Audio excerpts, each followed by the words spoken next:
17장까지 살펴봤는데, 하나님께서 이제 이스라엘 백성들, 특별히 남유다 백성들에게 예언자를 보내고 또 보내고 목이 쉬도록 외쳤잖아요. 빨리 깨닫고 돌아와라. 그런데 당시 이스라엘 백성들, 특별히 남유다 백성들은 바벨론 군대가 2번씩이나 쳐들어오고 좀 있으면 이제 3번째 쳐들어와가지고 나라가 완전히 망할 위기에 처했음에도 불구하고 하나님이 보낸 선지자들의 말을 깨닫지 못했습니다. 전혀 하나님께 돌아갈 생각조차 하지 못했단 말이죠. 그래서 18장에서는 이제 하나님이 최후로 경고하십니다. 최후 경고장이에요.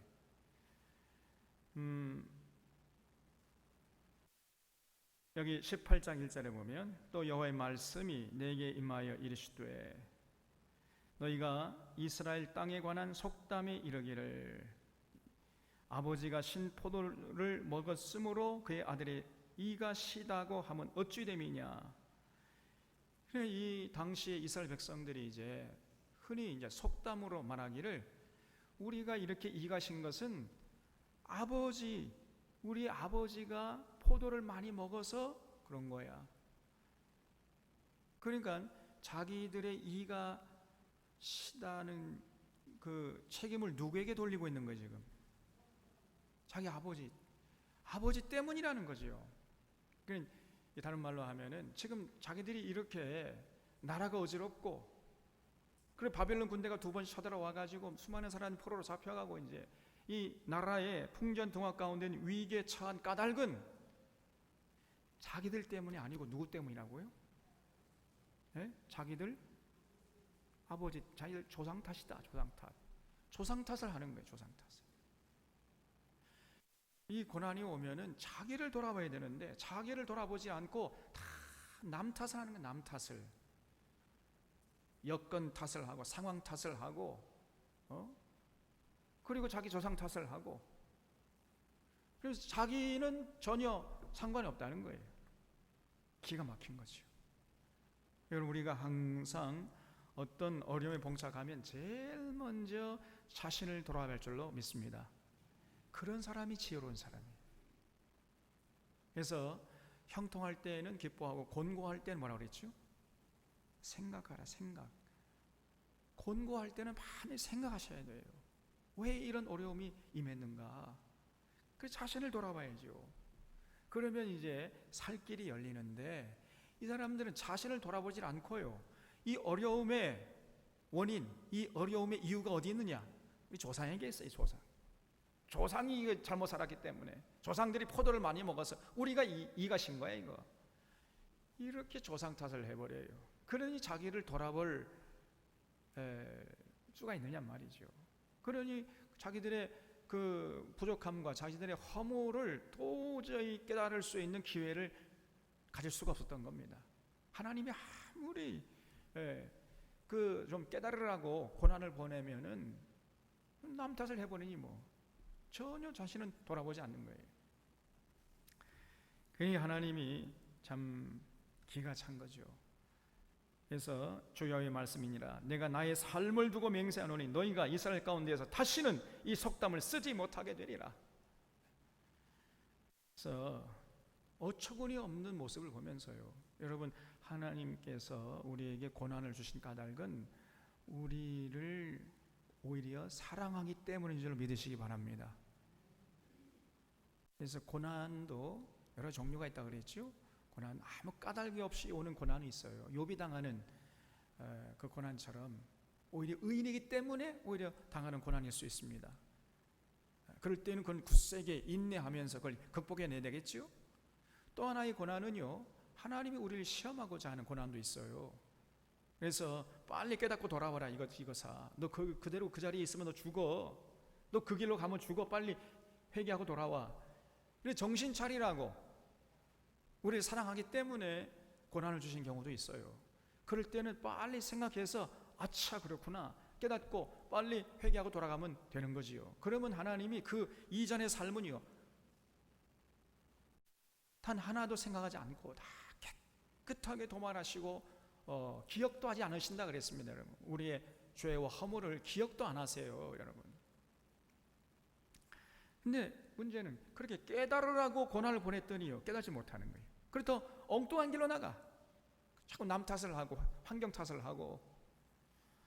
그래서 하나님이 너희가 다시는 이 속담을 쓰지 못하게 되리라 하시는 말씀이, 모든 영혼이 다 내게 속한지라 아버지의 영혼이 내게 속함같이 그 아들의 영혼도 내게 속하였나니 범죄하는 그 영혼은 죽으리라. 그래서 하나님이요, 그들의 사상이 얼마나 잘못되어 있는가, 그들의 생각이 얼마나 잘못되어 있는 것을 아주 그냥 자세하게 말씀하고 계십니다. 5절 이하에 보면은요, 사람이 만일 의로워서 정의와 공의를 따라 행하며 산 위에서 재물을 먹지 아니하며 이스라엘 족속의 우상에게 눈을 들지 아니하며 이웃의 아내를 더럽히지 아니하며 월공 중에 있는 여인을 가까이 하지 아니하며 사람을 학대하지 아니하며 빚진 자의 저당물을 돌려주며 강탈하지 아니하며 줄인 자에게 음식물을 주며 벗은 자에게 옷을 입히며 별일을 위하여 꾸어주지 아니하며 이자를 받지 아니하며 스스로 손을 금하여 죄를 짓지 아니하며 사람과 사람 사이에 진실하게 판단하며 내 율례를 따르며 내 규례를 지켜 진실하게 행할진대 그는 의인이니. 그걸 줄쳐 보십시오. 행할진대 그는 의인이다. 이렇게 살면은 하나님이 반드시 그는 의인이라고 인정하신다는 거예요. 그때 비로소 쉽게 말하면 이렇게 사는 자가 진실로 하나님을 믿는 자라는 거예요. 더 덧붙여서 말씀드리면 이 내용을 보면은요, 전부 다 우리가 어떻게 요약할 수 있죠? 십계명 지키는 거, 하나님과 맺은 신에서 언약 지키는 사람, 그 사람이 진짜 나를 믿는 사람이고 그 사람이 진짜 의인이다. 의인, 이런 얘기죠. 그러면 예수님 믿는다고 하나님 믿는다고 하면서 삶에서는 하나님과 맺은 언약 안 지켜요. 그러면 그 하나님 믿는 게 아니면 거짓말이에요. 믿음에는 반드시 행함이 따른다 그랬죠? 행함이 없는 믿음은 무슨 믿음이에요? 그건 죽은 믿음이죠. 죽은 믿음 갖고서는 하나님께 갈 수가 없다. 이것이 성경 전체의 가르침이에요. 그래서 믿음과 삶과 믿음은 뗄래야 뗄 수 없는 아주 불가분한 관계에 있단 말이죠. 그래서 이렇게 살아갈 때 그 사람은 진짜 하나님 믿는 자고, 그렇기 때문에 이 사람은 진짜 의인이다, 이렇게 하나님이 말씀하시는 거예요. 그러면 그 사람은 그렇게 살았기 때문에 반드시 살 거예요. 하나님께서 반드시 살려주신다는 겁니다. 주의 말씀이니라. 그러나 10절 보세요. 가령 이렇게 의인으로 살았던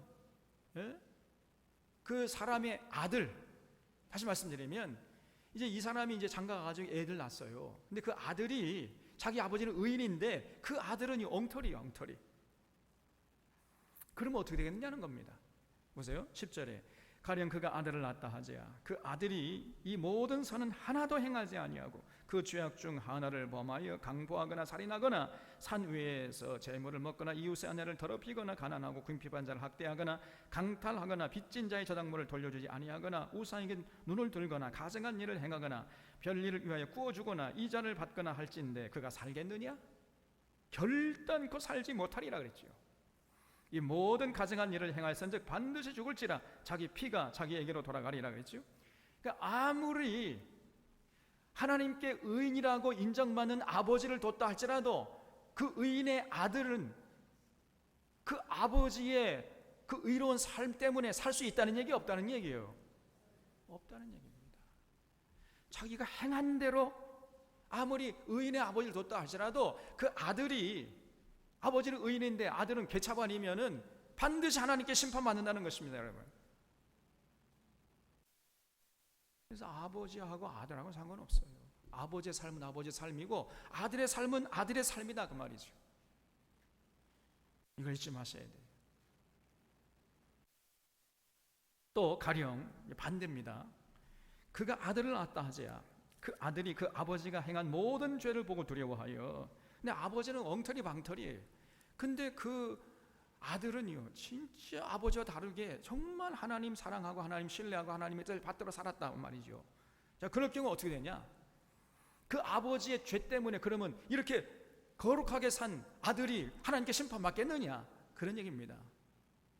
이 보세요. 14절 또 가령 그가 아들을 낳았다 하자 그 아들이 그 아버지가 행한 모든 죄를 보고 두려워하여 그대로 행하지 아니하고 산 위에서 제물을 먹지도 아니하며 이스라엘 족속의 우상에게 눈을 들지도 아니하며 이웃의 아내를 더럽히지도 아니하며 사람을 학대하지도 아니하며 저당을 잡지도 아니하며 강탈하지도 아니하고 줄인 자에게 음식물을 주며 벗은 자에게 옷을 입히며 선을 금하여 가난한 자를 압제하지 아니하며 별리나 이자를 받지 아니하며 내 규례를 지키며 내 율례를 행할진대 이 사람은 그의 아버지의 죄악으로 어떻게 한다고? 죽지 않고 반드시 살겠다.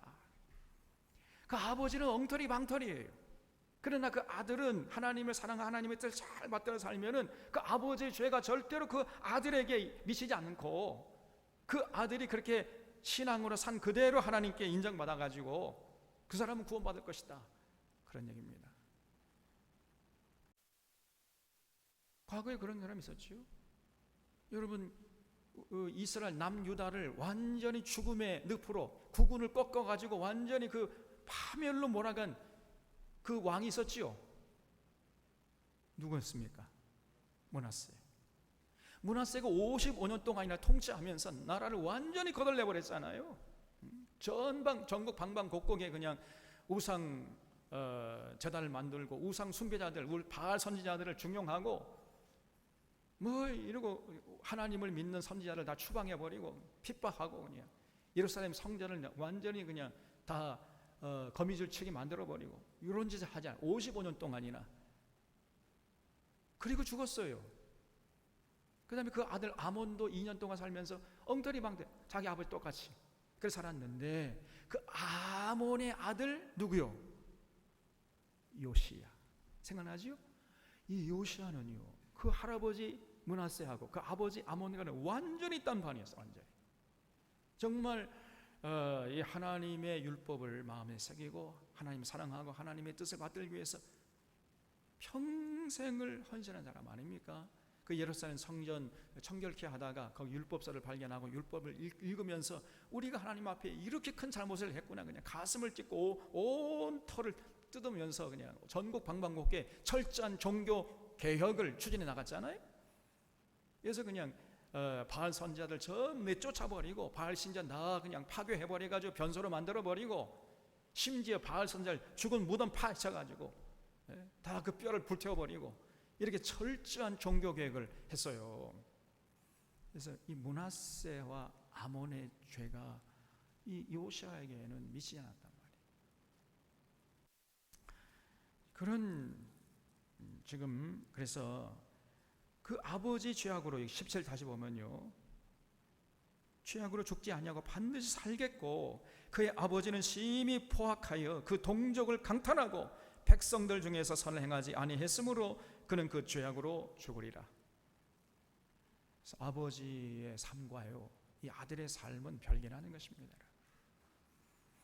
자, 그런데 19절 그런데 너희는 이르기를 아들이 어찌 아버지의 죄를 담당하지 아니하겠느냐 하는도다. 그래서 아버지가 잘못돼 가지고 내가 지금 잘못되는 거야. 이러한 속담이 완전히 잘못된 것이라는 것입니다. 여러분 그렇지 않아요. 그래서 아들이 공의와 정의를 행하며 내 모든 율례를 지켜 행하였으면 그는 반드시 살려니와 범죄하는 그 영혼은 죽을지라. 아들은 아버지의 죄악을 담당하지 아니할 것이요 아버지는 아들의 죄악을 담당하지 아니하리니 의인의 공의도 자기에게로 돌아가고 악인의 악도 자기에게로 돌아가리. 20절 한번 펼쳐보십시오. 그래서 아들은 아버지의 죄악을 담당치 아니하고 아버지는 아들의 죄악을 담당하지 않는다. 이것이 하나님의 법칙이에요. 여러분 신명기 24장 16절 한번 보세요. 신명기 24장 우리 하나님께서 그 과거에 출애굽 당시에 이스라엘 백성들에게 하신 말씀이죠. 신명기 24장 16절 하나님께서 모세를 통해서 하신 말씀이죠. 같이 한번 읽겠습니다. 시작. 아버지는 그 자식들로 말미암아 죽임을 당치 않을 것이고 자식들은 그 아버지로 말미암아 죽임을 당치 않을 것이니 각 사람은 자기 죄로 말미암아 죽임을 당할 것이니라 그랬어요. 그러니까 그 아버지 때문에 우리가 이렇게 지금 이 가시다, 아버지가 잘못 살아서 우리가 이렇게 고통당한다, 그건 완전히 잘못된 사상이라는 거예요. 그렇지 않다는 것입니다. 여러분, 우리나라에도 가계에 흐르는 저주를 끊어라, 이런 책이 한때 유행했었어요. 기독교 서재면 베스트셀러예요. 그게 가계에 흐르는 저주를 끊어라. 그래서 조상들이 잘못하면은 그 조상들의 죄가 계속 대자손손 대대로 그냥 저주가 흘러가가지고 조상들 때문에 우리가 이렇게 고난당한다, 고생한다, 이러한 주장을 펴는 책들이 그냥 날개에 돋친 듯이 팔렸단 말이에요. 신앙생활 하면서도요, 그걸 철석같이 믿고 있어. 그 가게에 흐른 저주가 있는 줄 알고 전전긍긍해 그냥. 그런 신앙의 수준이니 어떻게 하나님 마음을 헤아리겠으며 어떻게 거룩한 삶을 살겠습니까, 여러분? 완전히 거짓말이고 비성경적이고 반성경적입니다. 생각해 보세요. 아까 말씀드렸습니다만 어떤 고난이 오면은 자꾸만 자기 조상 탓을 하는 거예요.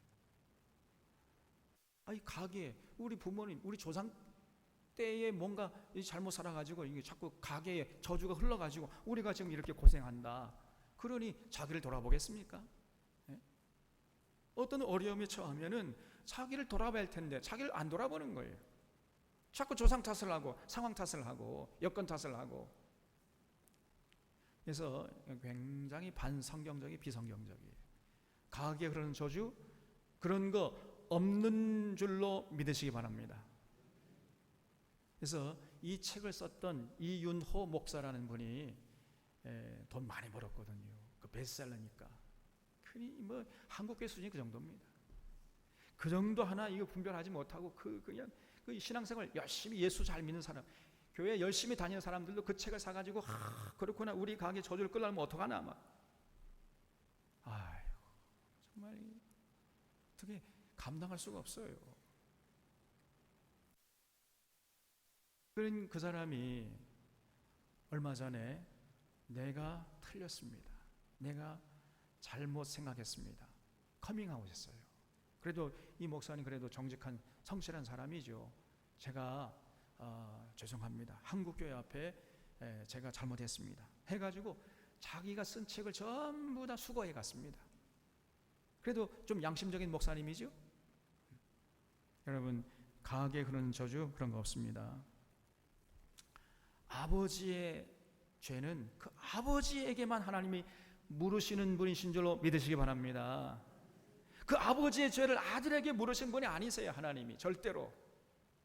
또 아들의 죄를 아버지에게 묻는 그런 하나님이 아니시다 그 말이에요. 아버지의 죄는 아버지에게, 아들의 죄는 아들에게, 그 죄를 지은 그 사람에게 묻는 것이지 절대로 무슨 그 죄를 남에게 전가하거나 그렇게 하시는 하나님이 아니시단 말이에요. 그걸 잊지 마시기를 바랍니다, 여러분. 근데 당시에 이 이스라엘 백성들은요, 이거 우리 부모리 탓, 우리 부모 세대가 잘못해가지고 우리가 이렇게 고생한다, 이러면서 자꾸 부모 탓을 하는 거예요. 그게 아니라는 것입니다. 그래서 여기 아들은 아버지의 죄악을 담당치 아니할 것이고 아버지는 아들의 죄악을 담당치 아니하리니 의인의 공의도 자기에게 돌아가고 악인의 악도 자기에게 돌아가리라. 그러나 악인이 만일 그가 행한 모든 죄에서 돌이켜 떠나 내 모든 율례를 지키고 정의와 공의를 행하면 반드시 살고 죽지 아니할 것이라 그랬죠. 또 그리고요, 과거는 여러분 우리 하나님이 묻지 않습니다. 과거에 어떻게 살았는가, 전혀 우리 하나님의 관심은 그게 아니에요. 과거에 아무리 악한 짓을 했다 할지라도 오늘 현재 now and here, 바로 지금 여기서 정말 철저하게 회개하고 하나님의 관계 회복해가지고 하나님의 뜻을 받들어 살아가게 되면 하나님께서는요, 과거에 어떤 삶을 살았던지 전혀 그 과거의 삶을 묻지 아니하시는 하나님의 신조를 믿으시기 바랍니다. 쉽게 말하면요, 우리 하나님은 영원한 현재만 있으세요. 이 말이 조금 어려운 말인데 우리 하나님은 영원 전부터 영원 후까지 동시에 존재하시는 하나님이시잖아요. 이게 무슨 말이에요? 우리 하나님에게는 과거가 없습니다. 미래도 없고요. 우리 하나님은 영원한 현재만 계셔. 영원한 현재만. 그렇기 때문에 내가 과거에 뭐 어떻게 살았는가, 과거에 내가 하나님을 위해서 이렇게 뭐 내가 엉터리 방터리로 살았다 하는 것도 하나님이 생각지 않으시지만 과거에 내가 주님을 위해서 이렇게 많이 헌신했습니다. 근데 지금은 교회 안 다닙니다. 그럼 그거 뭐요? 아무짝에도 쓸데없는 겁니다. 우리 하나님에게 과거는요 아무짝에도 쓸데가 없어요. 우리 하나님에게 중요한 것은 현재예요. 현재. Now and here. 지금 여기서 너의 삶의 모습이 어떠하냐, 너의 신앙의 모습이 어떠하냐, 하나님은 이것을 물으시는 것이지, 과거에 뭐 죄악된 삶을 살았든지 아무리 거룩한 삶을 살았든지 그거 가지고 판단하시는 분이 아니고 지금 현재 여기서 어떻게 살아가는가, 그것을 보시는 하나님이신 줄로 믿으시기 바랍니다, 여러분. 그래서 악인이 역시 20절 다시 보면요, 만일 그가 모든 죄에서 돌이켜 떠나 내 모든 율례를 지키고 정의와 공의를 행하면 반드시 살 것입니다.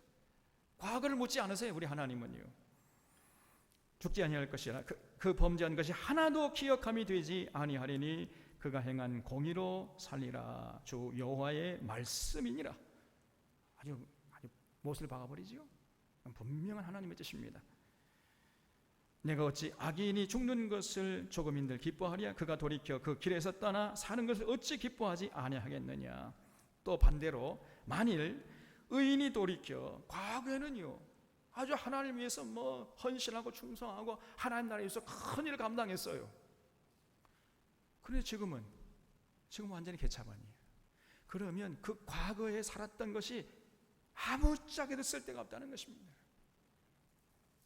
만일 의인이 돌이켜 그 공의에서 떠나 범죄하고 악인이 행하는 그 모든 가증한 일대로 행하면 살겠느냐. 그가 행한 공의로운 일은 하나도 기억함이 되지 아니하리라. 그걸 주셔보세요. 그가 과거에 행했던 공의로운 일은요 하나도 기억함이 되지 않는 것입니다. 그가 그 범한 허물과 그 지은 죄로 죽으리라. 과거에 어떤 삶을 살았다, 아무리 하나님께 헌신하고 충성한 삶을 살았다 할지라도 지금 현재 가증한 일을 행하면서 살게 되면요 그 사람은 지옥의 안방을 예약한 사람이네. 얼마나 두려운 말씀입니까, 여러분. 과거는 아무 쓸데가 없어요. 지금 현재가 중요한 현재. 어떤 사람은 그래요. 내가 왕년이라는 말을 잘해요. 왕년에 이랬어. 내가 왕년에 자꾸 왕년이래.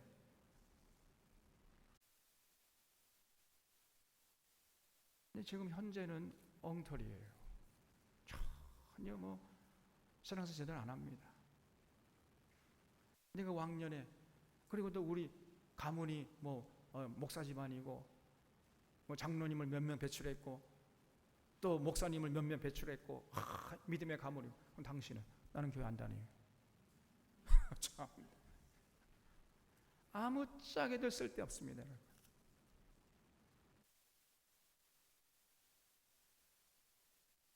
자, 25절에 그런데 너희는 이르기를. 그런데 이런 당시 이스라엘 백성들은 하나님을 오해했어요. 이 사람들은 이르기를 주의 길이 공평치 아니하다 하는도다. 이스라엘 족속아 들을지어다. 내 길이 어찌 공평하지 아니하냐. 너희 길이 공평하지 아니한 것이 아니냐. 만일 의인이 그 공의를 떠나 죄악을 행하고 그로 말미암아 죽으면 그 행한 죄악으로 말미암아 죽는 것이요 만일 악인이 그 행한 악을 떠나 정의와 공의를 행하면 그 영혼을 보전하리라. 그가 스스로 헤아리고 그 행한 모든 죄악에서 돌이켜 떠났으니 반드시 살고 죽지 아니하리라. 그런데 이스라엘 족속은 이르기를 죄의 길이 공평치 아니하다 하는도다. 그런 하나님의 처분이 못마땅한 거예요. 아니 저 사람 과거에 저렇게 산 사람인데 왜 하나님 용서하십니까? 우리는 과거에 이스라엘 백성들이고 하나님의 율법을 맡은 자들이고 그리고 굉장한 자신들의 영광을 주장하면서 우리가 조금 잘못했다고 왜 우리를 이렇게 고난의 구렁텅이에 몰아넣습니까? 하나님. 그리고도 하나님 공평하십니까? 자꾸 따져요. 그러면서 하나님의 길, 주의 길이 공평치 않다, 이렇게 입이 이만큼 나오지 불평하고 있는 것입니다. 그래서 하나님이 어찌해서 내 길이 공평치 않냐. 너희 길이 공평한 것이다. 지금 너희들의 생각이 잘못된 거야. 너희들의 생각을 바꿔. 그래도 이 사람들은 바꾸지 않아요.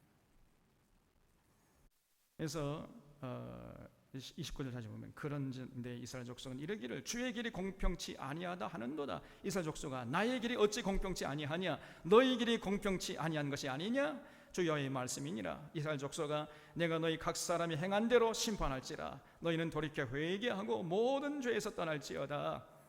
이것만이 살 길이에요. 지금 과거 이스라엘 백성들은요 하나님의 택한 백성들이었잖아요. 모세를 통해서 율법도 받았고 하나님이 함께 하시는 민족이었잖아요. 그런데 지금은 하나님의 죄를 지어가지고 하나님께 버림받은 족속이에요. 그래서 빨리 회개하고 하나님께 돌아가면 이제 살 길이 열리는데 이 사람들은 하나님이 공평치 못하다. 자 이방 백성들은 말이야 저렇게 축복하고 말이야 우리는 저렇게 버림받고 막 맨날 때리기만 하고 말이야 무슨 이 하나님의 길이 공평하지 못해 이러면서 불평하는 겁니다. 그래서 당시에 이 이스라엘 백성들의 살 길은요 진실로 돌이켜 회개하고 모든 죄에서 떠날 이 길만이 살 길이었는데 그럴 생각조차 못해요. 그래한즉 그것이 너희에게 죄악의 걸림돌이 되지 아니하리라. 너희는 너희가 범한 모든 죄악을 버리고 마음과 영을 새롭게 할지어다. 이스라엘 족속아 너희가 어찌하여 죽고자 하느냐 주 여호와의 말씀이니라. 죽을 자가 죽는 것도 내가 기뻐하지 아니하노니 너희는 스스로 돌이키고 살찌니라. 가로 열고 지발 가로 닫고 제발 좀 회개하고 내 말 듣고 좀 돌아와라. 전 너희들의 과거가 문제가 아니라 너희들 현재가 지금 내 마음을 아프게 하고 나의 관계가 끊어지고 내가 너희들에게 약속한 언약 지키지 않잖아 지금 너희들. 그러니까 빨리 회개하고 돌아와. 이게 마지막 경고를 하나님이 하셔도요 이스라엘 백성들은 들을 생각을 못하는 겁니다.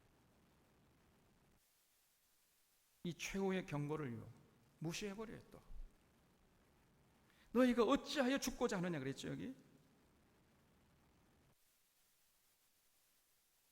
여기 31절 하반절에 보면 이스라엘 족속아 너희가 어찌하여 죽고자 하느냐. 그걸 주셔보세요.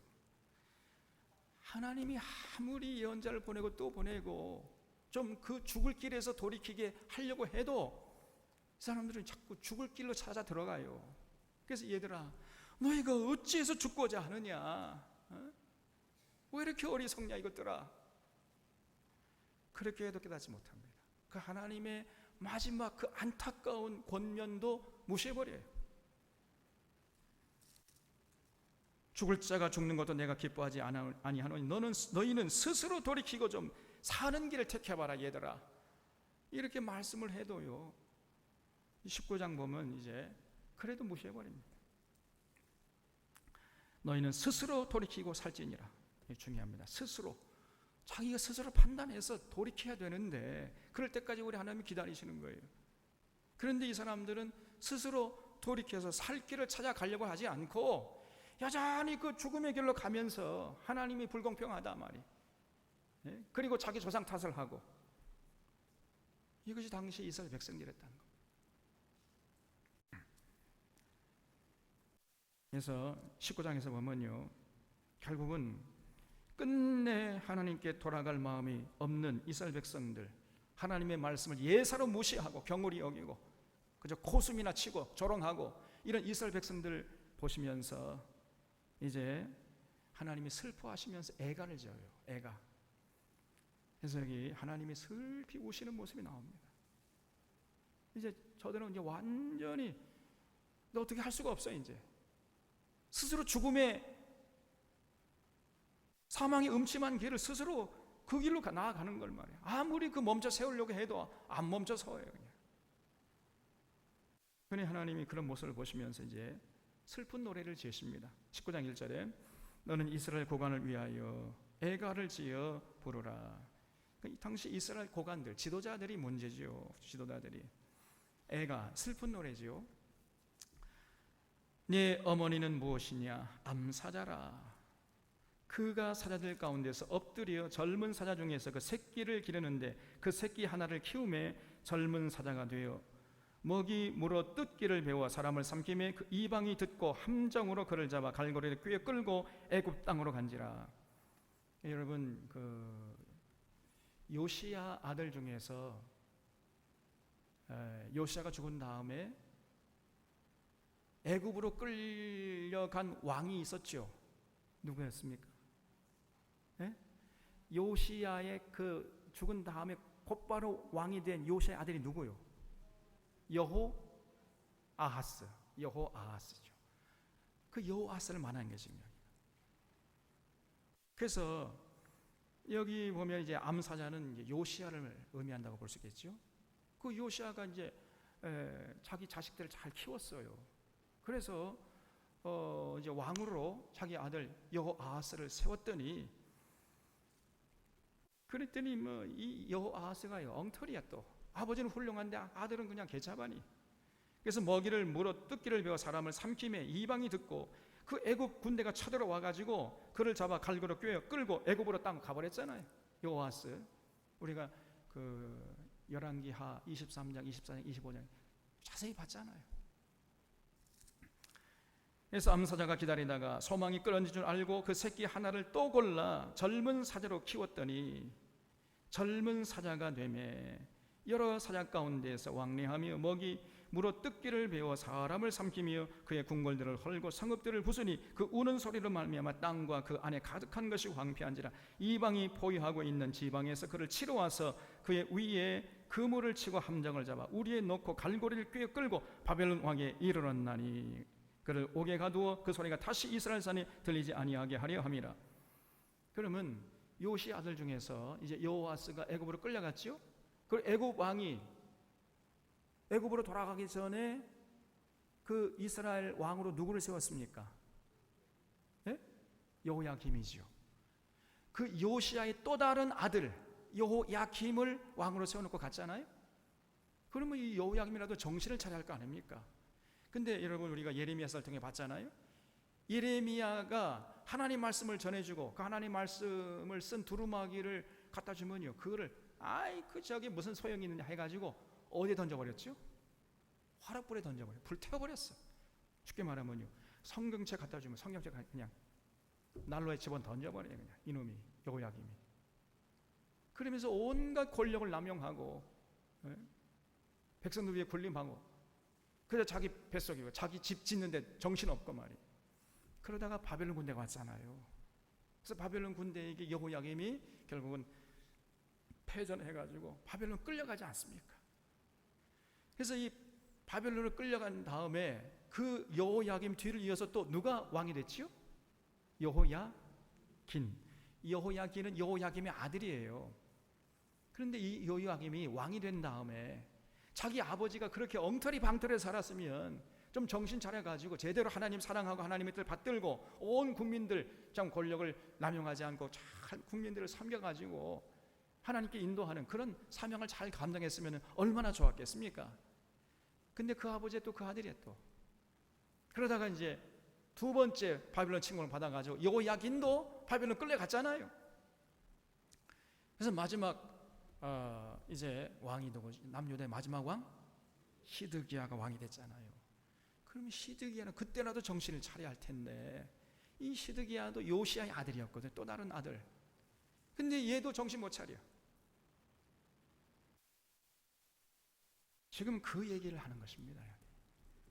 그래서 그 요시아의 아들들을 다시 또 세워보니까 여전히 정신 못 차려가지고 서로 왕래하며 먹이 물어 뜯기를 배워 사람을 삼키고, 그러니까 그 궁궐들을 다 헐어버리고 성읍들을 부수니까 그냥 예루살렘 성 안에 그냥 탄식과 울음과 한탄이 가득, 비애가 가득 찼었어요. 이것을 알고 이제 바벨론 군대가 와가지고 잡아갔잖아요. 그러면 그 아들 여호야긴이라도 제대로 해야 되는데 똑같아. 사람만 맡겨지 하는 짓은 똑같아요. 그러니 바벨론 군대가 두 번째 와서 또 잡아갔어요.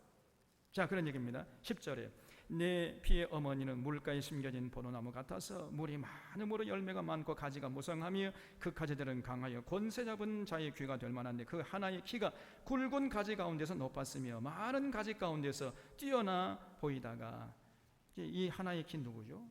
갑자기 이제 또 그 보는 많은 포도나무 가운데서 걸출한 포도나무 가지 하나가 났다는 거예요. 그럼 누구를 말하겠습니까? 마지막 남유다 왕이었던 시드기야죠.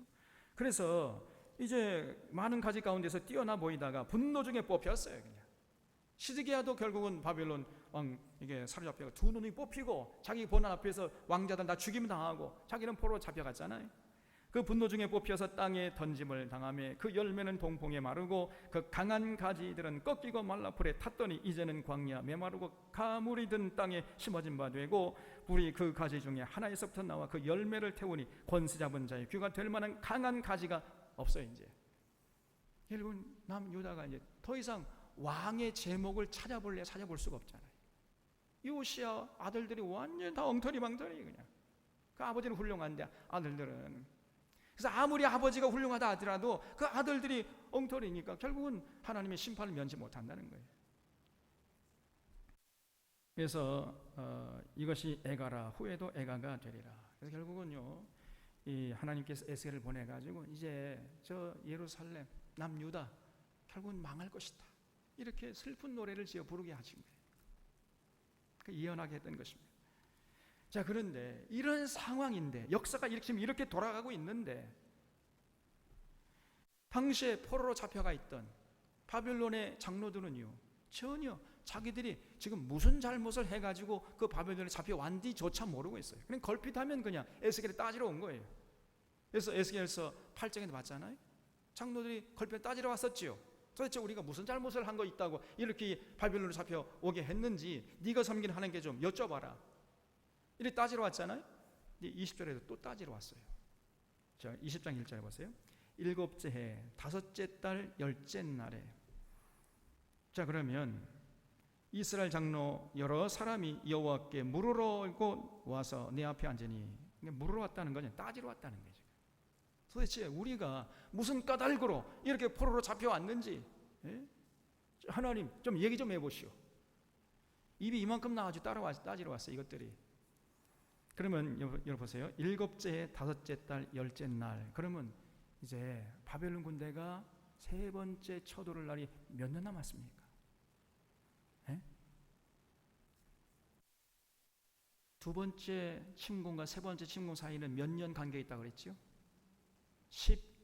11년. 그래서 바벨론 포로로 잡혀간 지 9년째 되는 10월 10일에 바벨론 군대에서 예루살렘 성이 포위돼 가지고 11년째 되는 4월 9일에 성이 함락됐다 그랬잖아요. 그러니까 두 번째 침략과 세 번째 침략 사이는 11년간의 기간이 있는데, 지금 그 중에서 7번째 하면 7년이 지났어요. 이제 그럼 몇 년 남았어요? 네? 4년밖에 안 남았어요. 4년만 지나면은 바벨론 군대가 세 번째 쳐들어와 가지고 남유다가 완전히 이제 망할 참이에요. 이제. 그런데도 당시에 바벨론 이미 두 번째 포로 잡혀가 있던 그 유대 장로들은요, 우리가 왜 이런 고생을 당하는지 전혀 모르는 겁니다. 그럼 이만큼 입이 나와가지고 하나님께 따지러 온 거예요. 무슨 말이 됩니까? 20장 이 말씀 무슨 말이 이해가 돼요? 내 앞에 앉으니 여호와의 말씀이 내게 임하여 이르실 때, 이 사람의 자식아, 이스라엘 장로들에게 말하여 이르라. 주 여호와께서 이렇게 말씀하셨느니라. 너희가 내게 물으려고 왔느냐? 내가 나의 목숨을 걸고 맹세하거니와 너희가 내게 묻기를 내가 용납하지 아니하리라. 너희들이 내게 따지러 왔다고? 이 장로들이 따지는 아무런 근거가 없다는 거예요. 그래서 그 너희들이 내게 물으는 거, 따지는 거 내가 절대로 용납 못해. 지금 상황은 어떤 상황이죠? 이스라엘 백성들이 하나님께 지금 원망하고 불평할 상황입니까? 하나님이 이스라엘 백성들을 심판할 상황입니까? 지금 후자지요. 지금 너희들이 내게 따질 것이야. 내가 너희들 따져가지고 너 심판할 차례야, 이것들아. 그래서 너희들의 그 묻는 것 내가 절대로 용납하지 않을 거야, 이런 얘기죠. 주 여호와께서 말씀하니라. 4절, 이 사람의 자식아, 네가 그들을 심판하려느냐? 네가 그들을 심판하려느냐? 너는 그들에게 그들의 조상들의 가증한 일을 알게 하여 이르라. 주 여호와께서 이같이 말씀하셨느라. 따지러 온 그 장로님들에게 너희들이 어떤 짓을 해서 여기까지 지금 포로로 잡혀왔는지를 좀 알게 해라.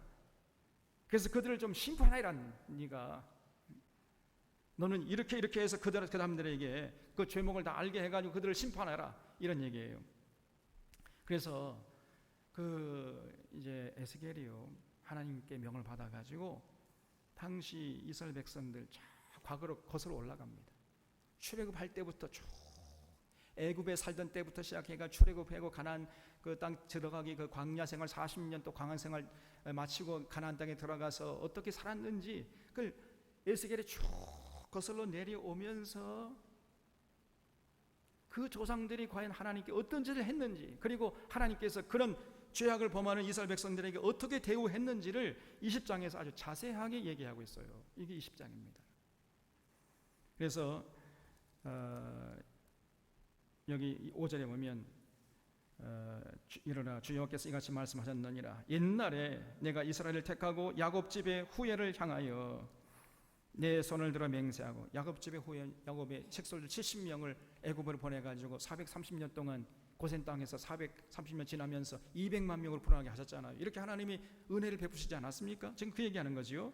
야곱 집의 후예를 향하여 내 손을 들어 맹세하고 애굽 땅에서 그들에게 나타나 맹세하여 이르기를 나는 여호와 너희 하나님이라 하였노라. 그날에 내가 내 손을 들어 그들에게 맹세하기를 애굽 땅에서 인도하여 내 그들을 위하여 찾아 두었던 땅 곧 젖과 꿀이 흐르는 땅이여 모든 땅 중에 아름다운 곳에 이르게 하리라 하고, 또 그들에게 이르기를 너희는 눈을 끄는 바 가증한 것을 각각 버리고 애굽의 우상들로 말미암아 스스로 더럽히지 말라. 나는 여호와 너희 하나님이라 하였으나 그들이 내게 반역하여 내 말을 즐겨 듣지 아니하고 그들의 눈을 끄는 바 가증한 것을 각각 버리지 아니하며 애굽의 우상들을 떠나지 아니하므로. 그러니까 이스라엘 백성들이 애굽에서 그렇게 하나님의 보호하심과 하나님의 사랑과 그 은혜를 특별히 받았음에도 불구하고 하나님의 은혜를 저버리고 그 바알, 애굽의 이 바알 금송아지를 섬겼다는 거예요, 이 사람들이. 그래서 그들의 눈을 끄는 바 가증한 것을 각각 버리지 아니하며 애굽의 우상들을 떠나지 아니하므로 내가 말하기를 내가 애굽 땅에서 그들에게 나의 분노를 쏟으며 그들에게 진노를 이루려 하였노라. 그러나 그래서 하나님이 저것들 다 쓸어버리려고 이렇게 했지만은 하나님이 꼭 참으셨다는 거예요. 막 이렇게 막 이런 게 올라와요. 지금 하나님의 분노가 막 이렇게 올라오는데 하나님이 꼭 참고 그들 용서했다는 겁니다. 그러나 내가 그들이 거주하는 이방인의 눈앞에서 그들에게 나타나 그들을 애굽 땅에서 인도하여 내었나니, 오히려 자비를 베푸셨어요, 우리 하나님이. 그래서 이는 왜 그랬느냐? 내 이름을 위함이라. 내 이름을 그 이방인의 눈앞에서 더럽히지 아니하려고 하나님께서 꼭 참으시고 그렇게 우상 숭배하는 이스라엘 백성들에게 자비를 베푸셨다는 겁니다. 그러면 그런 하나님의 마음을 헤아리고 하나님을 기쁘시게 하는데 최선을 다해서 했는데 이스라엘 백성들은 전혀 그걸 깨닫지 못해요. 10절에 그러므로 내가 그들을 애굽 땅에서 나와서 광야에 이르게 하고 사람이 준행하면 그로 말미암아 삶을 얻을 내 율례를 주며, 그걸 줄쳐보세요. 사람이 준행하면 그로 말미암아 삶을 얻을 내 율례. 이거를 한마디로 말하면 뭐죠? 신의 산 언약이죠. 신의 산 언약이 뭐냐? 다른 말로 하면 그 율법 아닙니까? 율법? 율법은 뭐냐면요, 사람이 준행하면 삶을 얻게 하는 비결이에요. 그것이 율법입니다. 여러분, 삶을 얻는다는 게 뭐죠?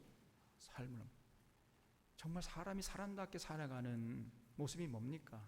사람이 사람답게 살아가려면 뭐가 있어야 돼요? 첫 번째, 네? 뭐가 있어야 됩니까? 돈. 돈 이전에 뭐가 또 있어야 돼요? 건강이 있어야죠. 건강. 그 다음에 또 뭐가 있어야 됩니까?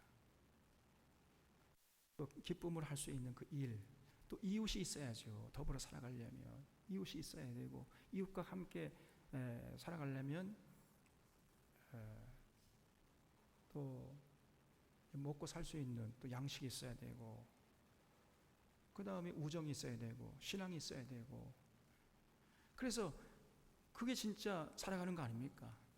그래서 참 마음의 평안과 기쁨이 있고 서로 사랑하고 위로하고 격려하는 공동체가 있고, 그 공동체가 더불어 먹고 살아갈 수 있는 양식이 있고, 그게 살아가는 거 아니에요? 그래서 참 평안과 기쁨과 참 자유함이 있어야 그게 사는 거 아닙니까? 그렇게 살아갈 수 있도록 하기 위한 비결로서 주어진 게 뭐라고요? 그것이 뭐라고요? 그것이 율법이라는 거예요. 그게 사람이 준행하면 그로 말미암아 삶을 얻을 율례와 그 규례, 그래서 율법이 뭐냐? 우리를 진정으로 사람이 사람답게 살 수 있도록 만들어주기 위해서 하나님이 우리에게 주신 삶의 원리예요, 그게. 그러면 그 율법을 지켜야 되겠습니까? 팽개쳐야 되겠습니까? 그냥 기쁨으로 지켜야 되겠습니까? 마지못해 억지로 죽지 못해서 지켜야 되겠습니까? 예? 아니 내가 지키면 삶을 얻고 내가 참 행복하고 내 참 자유롭고 사람이 사람답게 거룩하게 귀티나게 행복하게 가치있게 아름답게 풍요롭게 이렇게 살아가는데 그걸 마지못해 지켜요? 억지로 죽지 못 지킵니까? 기쁨으로 감사하면 자발적으로 그냥 적극적으로 지키려고 할 거 아니겠습니까? 진실로 믿는다면은. 그런데 이스라엘 백성들은요, 사람이 지켜서 삶을 얻게 할 그 비결로 주어진 그 율례와 규례를 마지막 억지로 그냥 죽지 못해 지키다가 안 지켜. 멍청한 것들이. 지금 그런 얘기하는 거예요 지금. 그래서 하나님께서 애굽 땅에 이제 내어가지고 신에서 언약을 너희들 이거 지켜라. 그 지켜 너희 복 받는다. 이 땅에서 삶을 제대로 살게 될 거야. 신신당부하면 지키라고 해. 또 지키겠다고 약속했는데 안 지켜. 여러분 이 율법에 대한 그 의식을 우리가 빨리 바꿔야 돼. 율법은 나쁜 것이고 율법은 뭐 이젠 폐기된 것이고 이따위 말이 한국교회 안에 너무나 많이 만연되어 있습니다. 이게 구원파예요, 구원파. 예사로 수많은 목회자들도 이런 예사로 해버려요. 그냥. 율법에 주신 목적이 뭔지를 모릅니다. 얼마나 천박한지 말 수가 없어요. 율법이라는 것은 뭐냐? 사람이 준행하면 그로 말미암아 삶을 얻게 할 비결이에요. 믿습니까? 그럼을 기쁨으로 지키려고 해야지. 기쁨으로. 그래서 내 인류를 주며 내 규례를 알게 했고 또 내가 그들을 거룩하게 하는 여호와인 줄 알게 하려고 내 안식일을 주어 그들과 나 사이에 표징을 삼았다. 그걸 줄여보세요. 안식일을 주어 그들과 나 사이에 표징을 삼았다. 여러분 안식일을 지켜야 할 이유가 어디 있습니까? 안식일은 뭐냐? 하나님과 이스라엘 사이에 신뢰와 사랑과 우정의 표징이에요. 그래서 안식일을 지키는 겁니다. 그래서 안식일의 목적은, 안식일을 지키는 목적은 두 가지입니다. 이걸 정리를 하셔야 돼. 첫 번째는 안식일을 안 지키면 어떻게 되는 거죠? 하루도 안 쉬고 계속 여러분 일해 보세요. 그래서 안식일은 하나님을 위한 것이 아니라 누굴 위한 것이라 했습니까? 우리 자신을 위한 거야. 우리 자신을. 우리 자신의 영적인 육적인 건강을 위해서 너희들 6일 일하고 하루 쉬어라. 이렇게 말씀하신 거예요. 그래서 우리 자신의 건강을 위해서 안식일을 지키는 겁니다, 여러분. 누굴 위해 지키는 게 아니에요. 하나님 위한 것도 아니고 목사님 위한 것도 아니고 나 자신을 위한 것이라는 거 잊지 마셔야 돼. 또 두 번째는 하나님의 뜻을 따라 살겠다는 우리의 의지의 고백이에요. 그래서 안식일을 지킬 때 내가 하나님 사랑하고 신뢰하고 하나님 뜻을 살겠습니다. 나는 표징이 된다 그 말이에요. 그래서 여러분 안식일은요 그냥 시간 나면 지키고 시간이 없으면 그냥 안 지키고 이런 게 아닙니다. 안식일은 반드시 지켜야 돼요. 반드시 목숨 걸고. 동의하십니까? 그냥 여유가 있으면 지키고 여유 없으면 안 지키고 그런 게 아니라니까요. 안식이라는 것은 내 건강을 위한 것이고 하나님과 나 사이의 표징이에요. 표징. 하나님의 뜻대로 내가 살고 하나님의 명령에 내가 순종하며 살겠습니다라는 표징이 되는 것입니다. 그래서 이게 굉장히 중요한 거예요. 그래서 이 안식일 개념이 희미한 사람은 하나님에 대한 신앙도 희미해지는 거예요. 그냥 시간이 있으면 나오고 그냥 시간이 없으면 안 나오고. 안식일이 이 주일 지키는 게요 최우선순위가 아니고 다 하다가 뭐 이제 시간 나면 나오고 이런 사람이 있다니까. 그러면 그 신앙도 그 정도밖에 안 되는 거죠. 그렇지 않습니다, 여러분. 네 안식일을 주어 그들과 나 사이에 표징을 삼아. 그걸 줄쳐보세요. 이 중요한 얘기입니다. 그러나 이스라엘 족속이 광야에서 내게 반역하여 사람이 준행하면 그런 말미암아 삶을 얻을 나의 율례를 중용치 아니해 해버렸어요. 나의 기회를 멸시했고 나의 안식일을 크게 더럽혔으므로 안식을 예사로 무시해버립니다. 그래서 우리가 주일날에는 어떤 것도 하지 말자. 주일 절대로 우리가 예사로 하지 말고 주일날에는 가급적이면 사고팔고 하는 것도 하지 말자. 그렇게 지키려고 애를 쓰잖아요. 그래서 이제 보니까요, 여러분들도 가만히 보니까 그렇게 하려고 애를 쓰는 모습이 이렇게 보여가지고 제가 속으로 굉장히 흐뭇하고 기분이 좋습니다.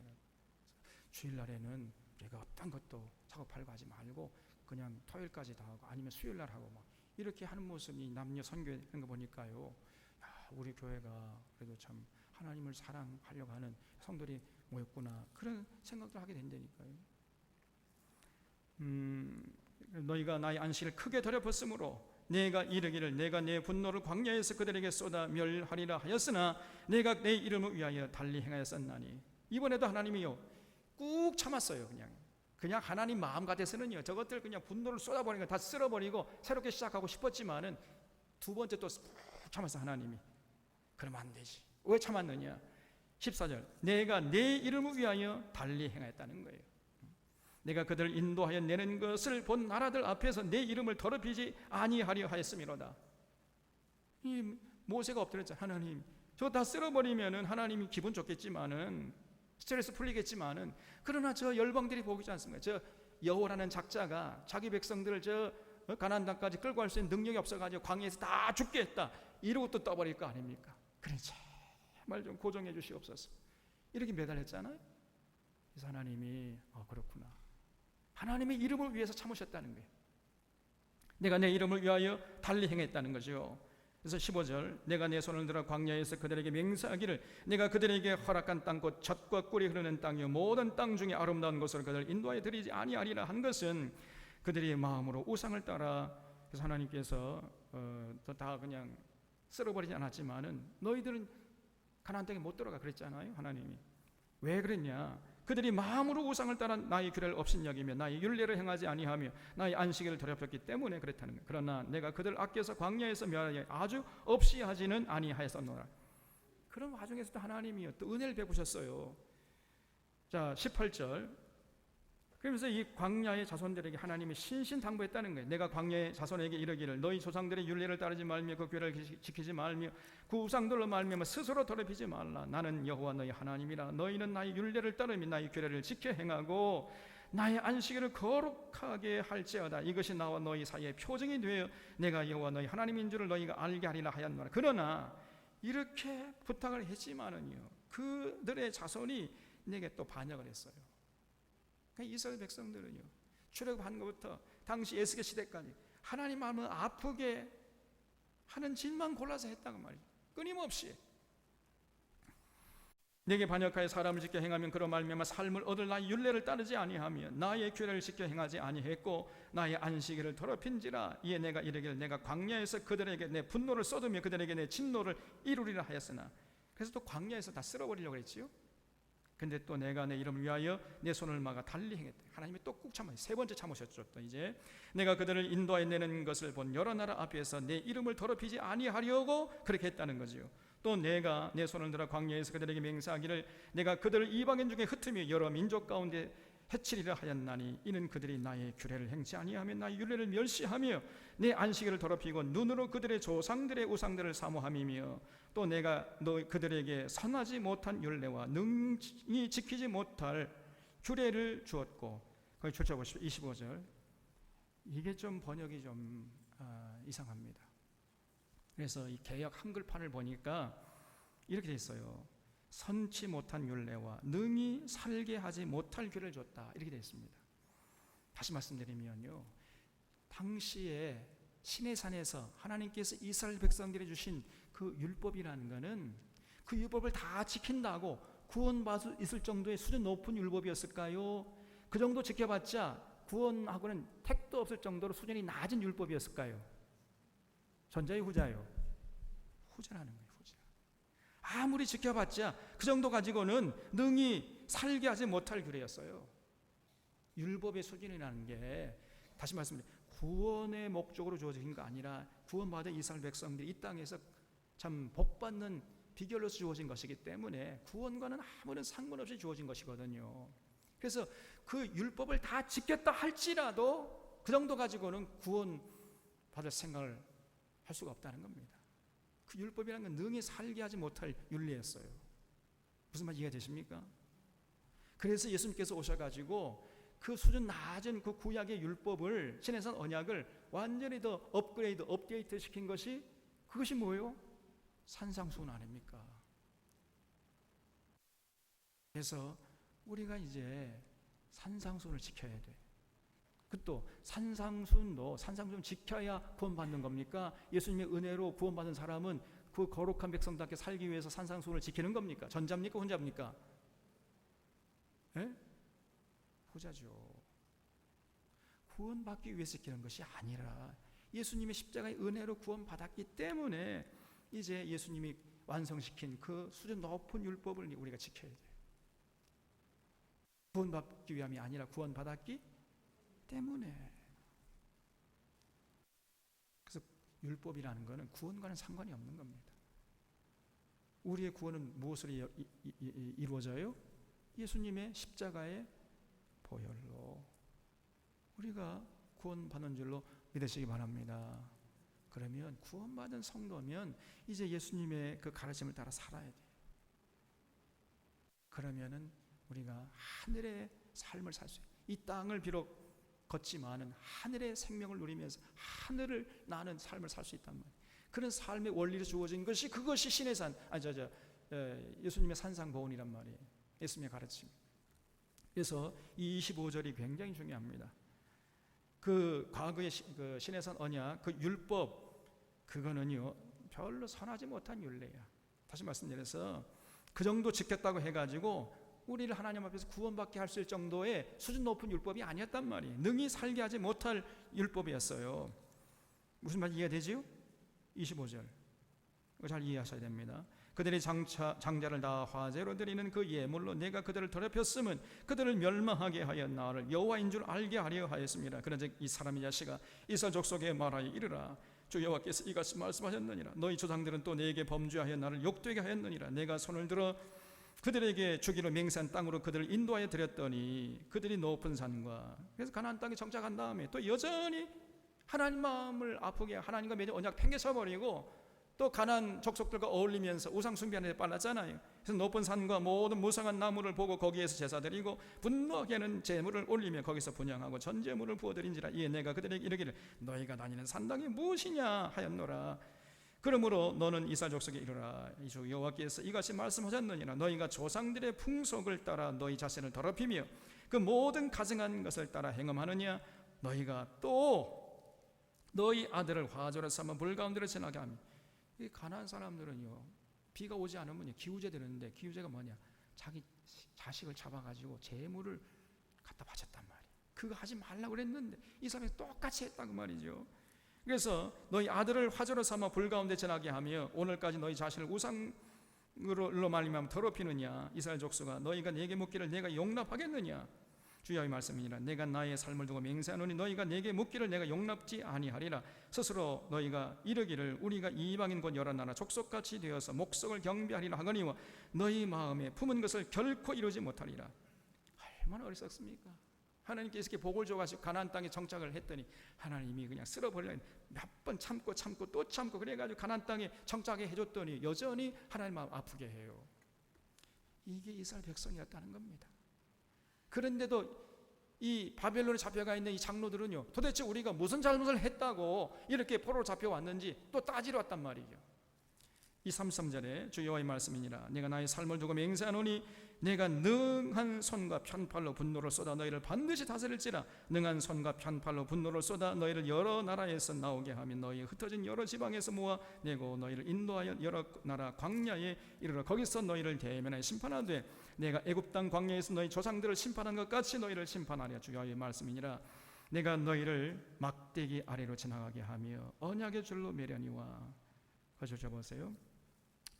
이제 그래서 결국은 바벨론에 다 포로 잡혀가게 했잖아요. 바벨론 포로 잡혀간 다음에 70년 만에 다시금 예루살렘으로 돌아오게 하셨죠. 지금 그 얘기하는 거예요. 37절은.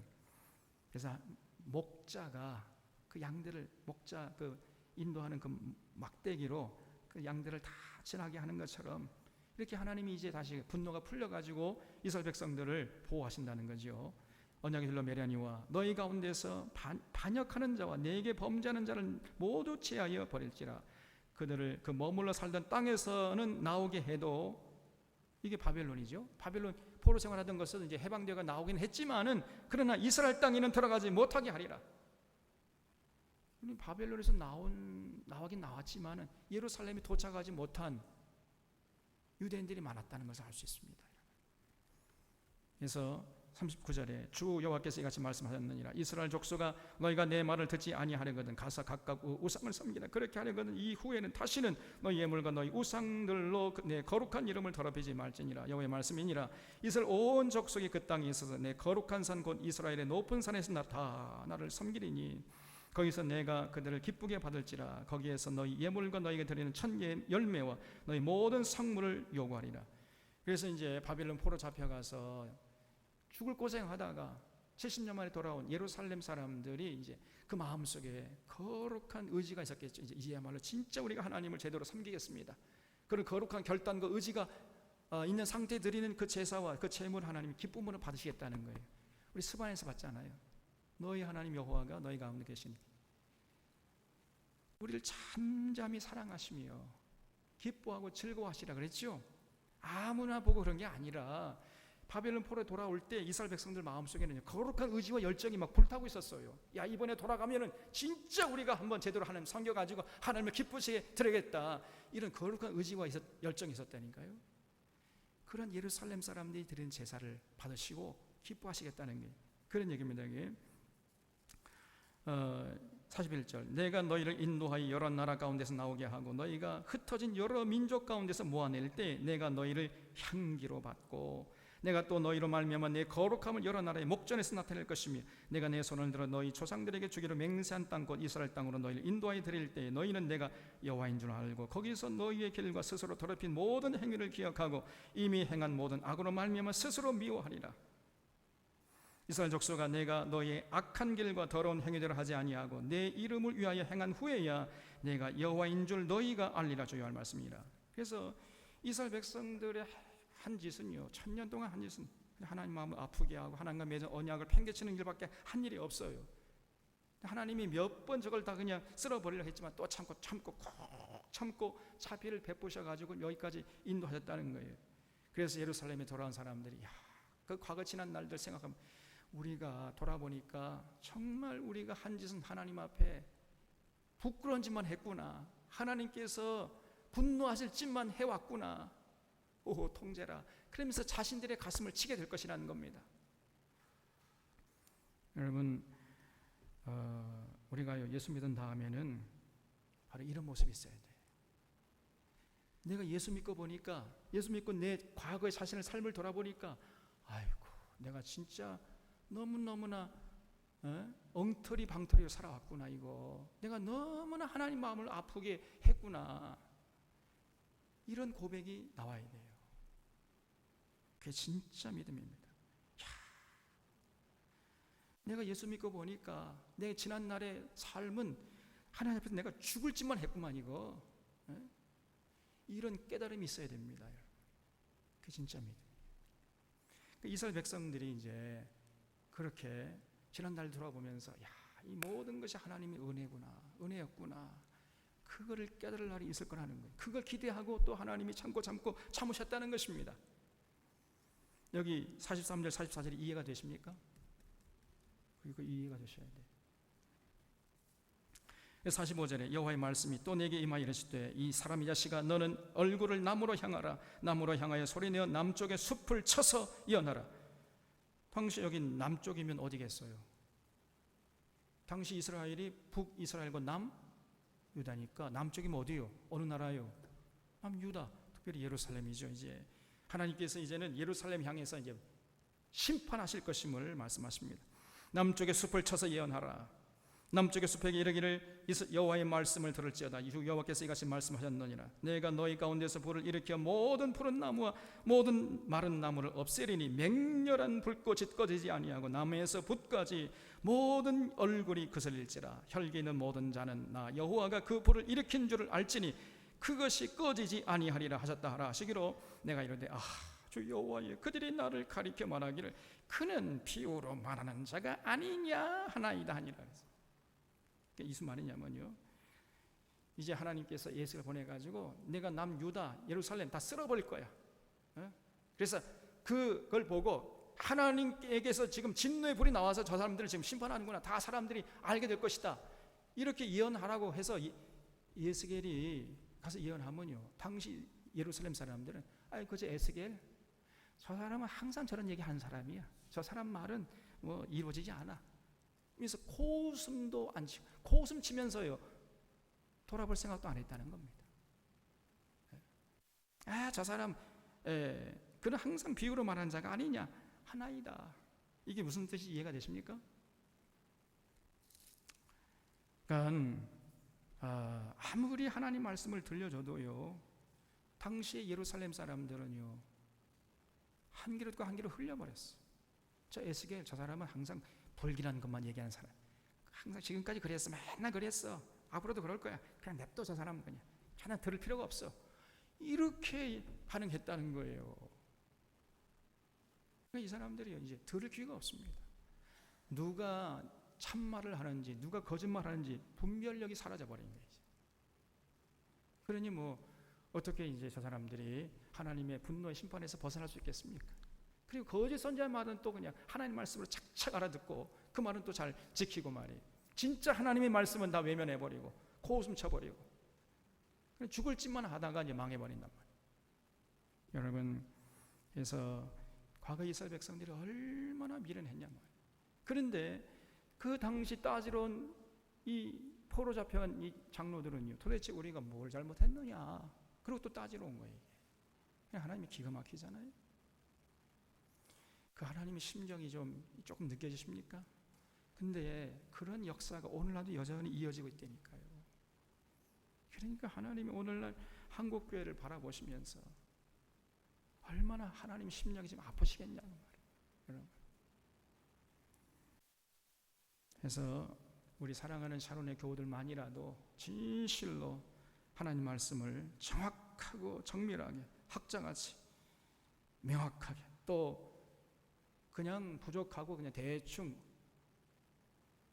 이렇게 깨닫고 넘어가는 게 아니라 명확하고 명료하게, 또 온전히 충분하게 이해하고 깨달아서 하나님을 기쁘시게 하는데 최선을 다하는 이런 모습을 하나님 앞에 보여줄 수 있어야 됩니다. 그런 정말 온전한 성도들로 가득 찬 우리 들것 부른 샤론교회가 될 수 있기를 바랍니다.